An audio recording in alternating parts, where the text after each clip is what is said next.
Hello friends, welcome to my YouTube channel Azmira cooking. কেমন আছো তোমরা সবাই? আশা করি অনেক ভালো আছো। তো আজকে আমি তোমাদের সঙ্গে কী রেসিপি শেয়ার করব সেটা তোমরা আমার টাইটেল আর থাম্বনেল দেখে আশা করি বুঝে গেছো। তো আজকে আমি তোমাদের সঙ্গে শেয়ার করছি ছিটে পিঠে রেসিপি। তো এই পিঠে খেতে তোমরা কে কে পছন্দ করো অবশ্যই কমেন্টে জানাবে।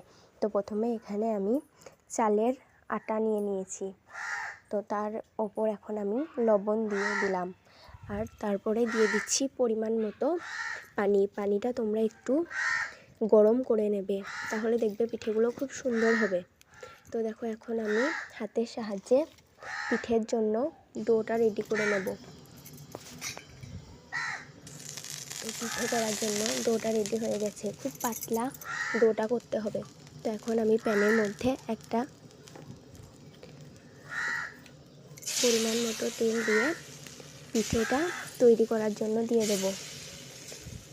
তো দেখো, আমি হাতের সাহায্যে পিঠেটা খুব সুন্দরভাবে প্যানের মধ্যে দিয়ে দিচ্ছি। তো তোমরা চাইলে এই পিঠে একবার বাড়িতে বানিয়ে খাবে, খুব সুন্দর লাগবে খেতে। তো এটা তোমরা সকালে চায়ের সঙ্গেও খেতে পারবে, আবার রাত্রেও খেতে পারবে। তো ভিডিওটি ভালো লাগলে অবশ্যই একটা লাইক করে চ্যানেলটা সাবস্ক্রাইব করে দেবে, যাতে করে নেক্সট টাইম আমি কোনো ভিডিও পোস্ট করলে সবার আগেই তোমার ফোনেই নোটিফিকেশান যায়। তো দেখো, পিঠেগুলো আমি খুব সুন্দরভাবে করে নিচ্ছি উল্টে পাল্টে। তো এইভাবে উল্টে পাল্টে পিঠেগুলো লাল লাল করে ভেজে নিলেই হয়ে যাবে তোমাদের ছিটে পিঠে রেসিপি। তো দেখো, আমার পিঠেটা একদম রেডি হয়ে গেছে। এখন আমি একটা বাসনের মধ্যে এটা তুলে নিচ্ছি। তো দেখো, এইভাবে আমি সব পিঠেগুলো করে নিয়েছি।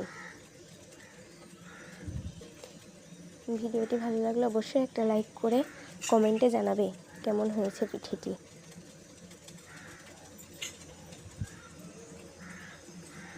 তো দেখো, একে একে আমি সব পিঠেগুলোই বানিয়ে নিচ্ছি।